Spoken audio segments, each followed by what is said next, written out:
Right, everyone. It's Vodacom Bulls coach, Director of Rugby, Jake White. We'll take questions from the room and then over to Zoom once we're done with that. So, yeah, you guys can go first. Jake, I thought after you probably would have been the coach.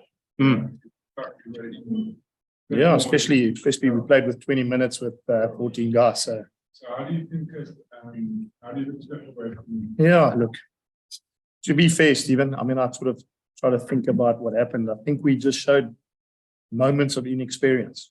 And that's, I suppose, that's the only disappointing thing I can think. Even that tap penalty on the try line there, we've got probably 5 or 6 plays that we run.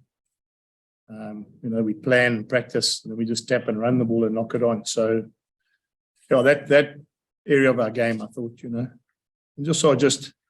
I was making a substitution there, and we got the timings wrong. That's why there was one less defender on the far side when they ran the ball out of there from the kickoff. So again, I suppose inexperience from the point of view that the guy who was supposed to stand there was on his way off to swap with Nizam, and there was miscommunication about someone's got to be on the other side there. And so, yeah, it was one of those games, but maybe 4 minutes. It's quite interesting. We scored 3 tries to 4. 3 scrum penalties, which again is a massive step from where we were 2 years ago. But we looked a little bit inexperienced at times with some of the, I don't want to say decisions, but some of the sort of actions that we had. Thank you. You guys had a few opportunities as well that didn't take them well. As well. Do you think it was a game that you could have won? Yeah, look, I mean, I won't say when you've conceded 4 tries that you should win the game. But to be fair, Ashfaq, when we made a couple of line breaks, Errol Foster went through a few times, got held up, like literally 1 meter from the try line 2 or 3 times. Stormers were really good. They flood the breakdown in the 22, almost don't concede a try, rather give the penalty away. So, and they're very good at that. I think Norman's been with them for a long time now. And yeah, I don't want to repeat myself, but we're inexperienced still. We're still growing. We've got a lot of evolution to do. If you consider that the Stormers coaching staff are probably the most experienced coaching staff in the whole competition. They've been together for 8-10 years now, and some of them were the juniors before as well. So, those sort of systems they have in place and the understanding of how they play is also obviously much more fluid than most of the other teams. Do you think your decision to suppose players worked or didn't work? Yeah, I think we got 5 points in the European Cup, and I think Stormers have got 5 points. So at this point in time, it worked. That's how it works. At the end of the day, you take your best team and you get 5 points in 2 games, and then you take your other team and you get 5 points. Then you would think that it's. I said it again. I think media need to understand the decision of rotating the players has got nothing to do about today's result. It's got to do with what's coming in June. And I just know that John Dobson doesn't coach Currie Cup. I'm the director of rugby. So I've got to coach and make sure all the juniors and seniors and Currie Cup guys are available to play. If I was only coaching the senior side, then I wouldn't worry about who's available for the Currie Cup because it's not my brief. So I think it's important for people to understand my brief as director of rugby is to make sure the juniors, under 19s, under 20s, under 21s, and the Currie Cup, Province didn't make the playoffs last year in the Currie Cup. So, and those are decisions that I have to make to my board, and so 32 games left. I don't know if you guys have seen the Currie Cup fixtures. It's incredible. And incredible to think they're going to play Wednesday, Saturday. It's a hell of a difficult ask. And considering some of the box are going to be out, they're going to be withdrawn for World Cup camps and all that sort of stuff. You're going to have to box very clever about which team you're going to use and how many players you're going to use. Jake, do you think, that's quite a broad question, not just about tonight's game, but do you think that's what you're talking about now is the Currie Cup, but is Europe actually sustainable? You had a good reason for not sending your team. Yeah. Well, interesting. You find some of the class 5 Dhaka, which wasn't what we bought into. Well, the interesting thing is I just did a plan this morning or yesterday morning. In the whole of January, we have 8 training days. If we fly the way they want us to fly, there's 8 training days in the whole of January because we fly, land there, drive by bus for 4 hours. Now, you consider professional teams got to train 8 times in 1 month. You know, that's not the recipe for success. But you know, it's interesting, Gabe. I just spoke to Nick Mallet. I coached in France, and he coached in France. You know, the French sides, I looked at his record. He played 14 games. They won 7, lost all 7 away games. You know, when they were French champions. When they were French champions, Stade Francais, they lost in the quarterfinals, and they lost away, and they lost to Ospreys and Ulster away from home as champions of France. So, yeah, I think you know, I'm not trying to be a smart ass. I think people must understand the depth of our squad, the amount of money we have for our squads, especially my squad. I can't talk for anyone else. We don't have 9 Springboks. We don't have 5 World Cup winners. We really a young team in our development stages now. Not taking any away from the fact that I don't enjoy obviously losing 4 tries to 3, but yeah, I also understand that it's to play 2 competitions and then to give the Currie Cup the kudos that people wanted to give or want us to give it is it's going to be a complete and utter juggling act come, you know, March, April, May, when it's knockout games and you need to, you know, win games to host finals, all that sort of thing. You saw what happened last year with Leinster when Leinster came here and they brought their B team. That cost them dearly. If they had brought their main guys, they would have probably hosted the final as well. So, and they wouldn't have had to play. I mean, they probably would have played someone else in the semi-final. So it shows you how small the margins are. It's like the important of this thing. I know you said you wanted to do this. Yes. Just if you look at the whole season, was it really that important? Yeah, it is. I mean, we've lost 4 times to the Stormers in this competition. We haven't beat them in this competition yet. So, and it's like a double whammy because if you win your away games, you get so much more bonuses when you play at home. You know? So it was, you know, it was important. And I think for any team that plays away, you want to try, especially in these derby games, you want to get an away win, so that when they come to you, at least you've got money in the bank.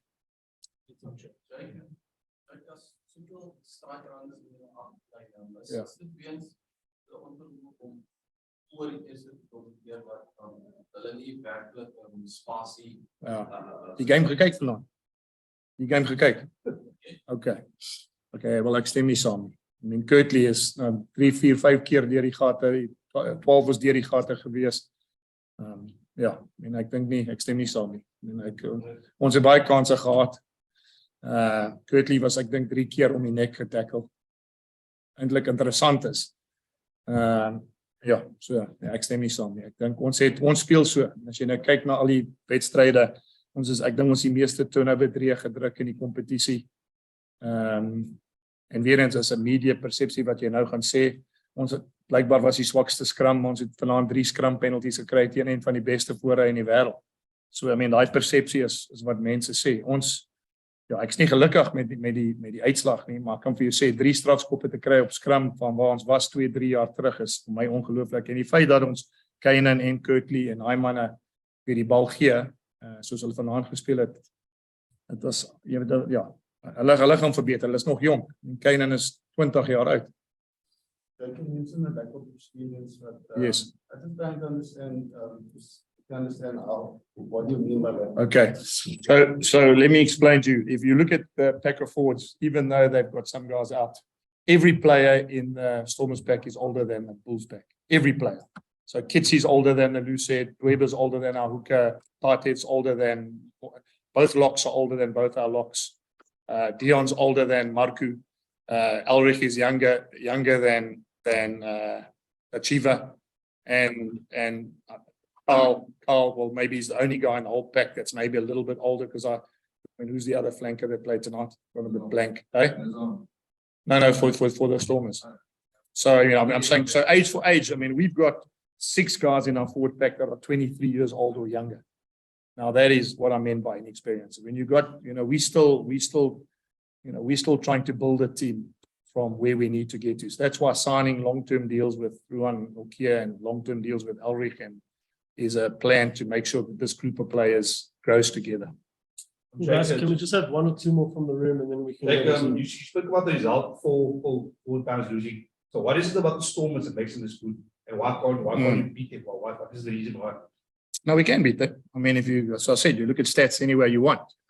Since I've been at the Bulls, I think we played them more times. We've beaten them much more times in Currie Cup and And in all those games, Super Rugby unlocked and all that, you know. So, I mean, it's just the back end of this that you can look at. This depends what stat you want to look at. But saying that, I mean, they're a good team. They're a good team. They're champions of this tournament. You know, they've got experienced players. They've got same coaching staff for 8 years that have been together.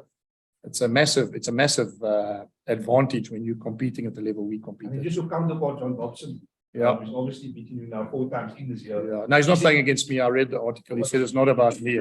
Not a person, but No, but I heard he didn't say, I mean, he can't 1 week say it is about me and the next week say it isn't about me. You know what I mean? So, he's the easy work with. yeah, well done. Well done. Well done. Cool, guys. Thanks. On Zoom, we've got Ken. Yes, Ken. Go for it. Thanks, Michael. How's it, Jake? Ken? Jake, you mentioned moments of inexperience in the game. Yeah. Do you also think maybe a bit too much emotion from the No. side led to? I mean, you had No, we looked. a couple of years. Ken, it's interesting. I mean, I don't think it was emotion. Like Kurt Lee running straight into Stephen Kitsoff. I mean, Yeah. Did you see that that was a tackle? bit too fired up. You see that tackle? I'll Okay. count it as one of your 3. Yeah. Okay. Okay. Yeah. So look, I don't think it's emotion. When you come back from a final and you play in the same venue and there's 30,000 people, I think they said 29,000 people, without saying anything, Ken, it's going to be an emotional, I suppose, re-adventure of what happened in the final.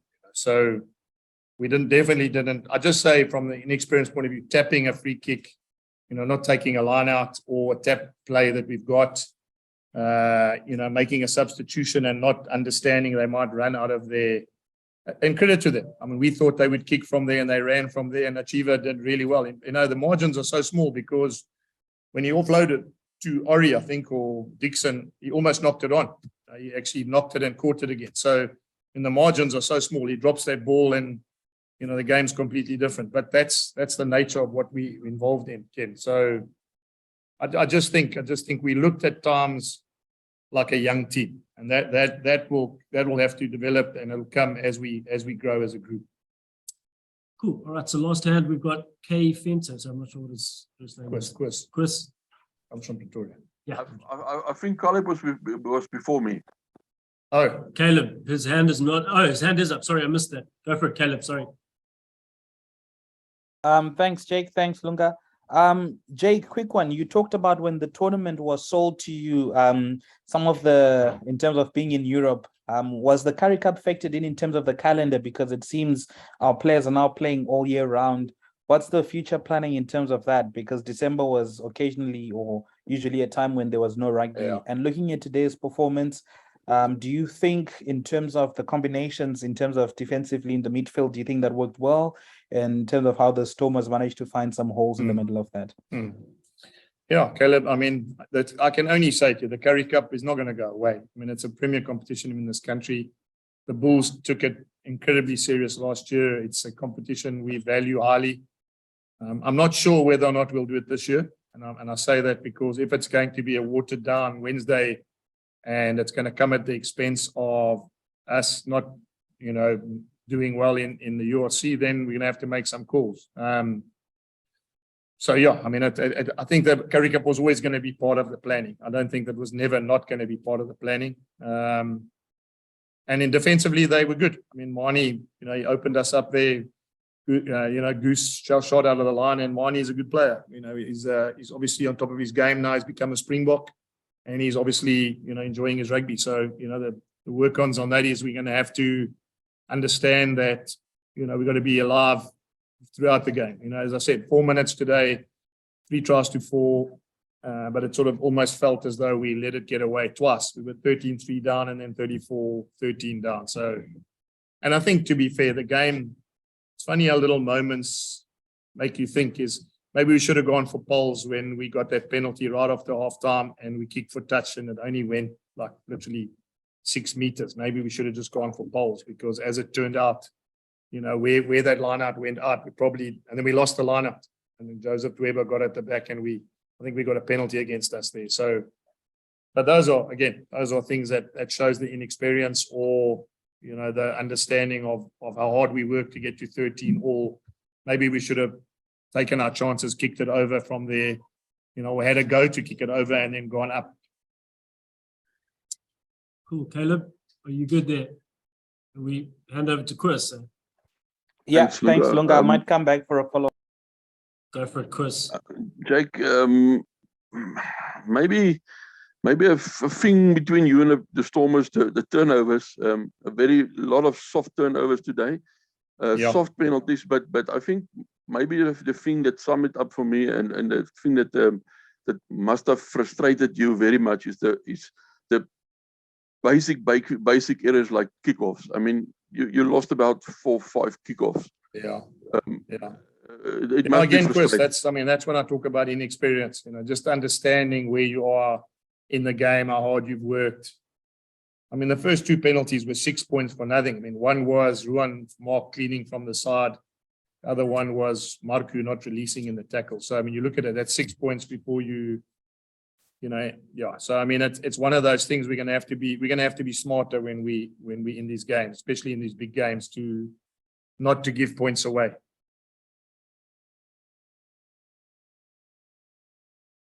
Cool, Chris. Was that your only question? Cool. Next, we've got. I'm all right, thanks.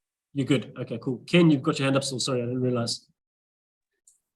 All right, thanks, Luca. Jake, you mentioned Norman Lake having been with the Stormers for a long time as defence coach. Obviously, conceding 4 tries in a derby match is not ideal. At the moment, I believe you're looking after the defence as well as everything else, director of rugby, Currie Cup, as you've said, all the planning, everything else. How feasible is that long term before you actually appoint a specialist defence coach? Well, I'm in the process of looking for a defence coach to start next year. It's difficult. Some guys have got contracts, Ken. They can't get out of contracts. And when I say they can't get out of contracts, people are employed, and so yeah. I mean, I'm going to find a defence coach that will complement. I just thought it would be easier for the transition now instead of just making do with someone else. Put the feelers out and get the right guy for the job, Ken.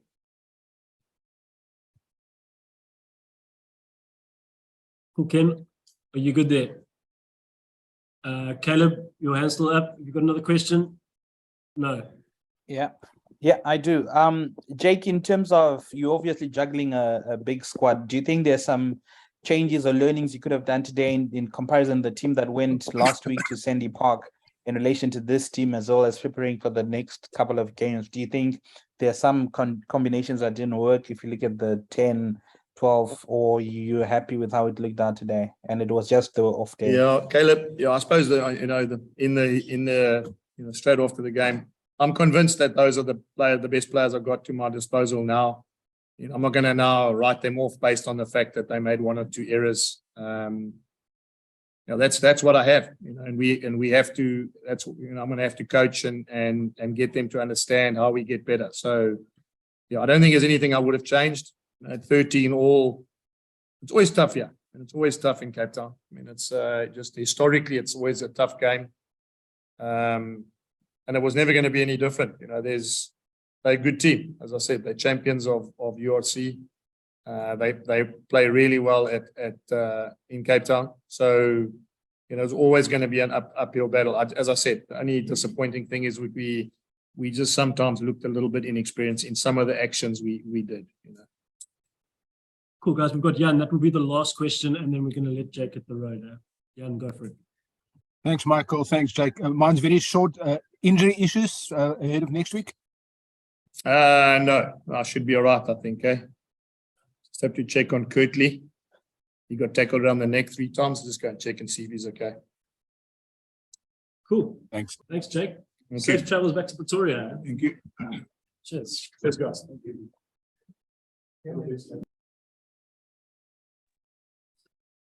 Yeah.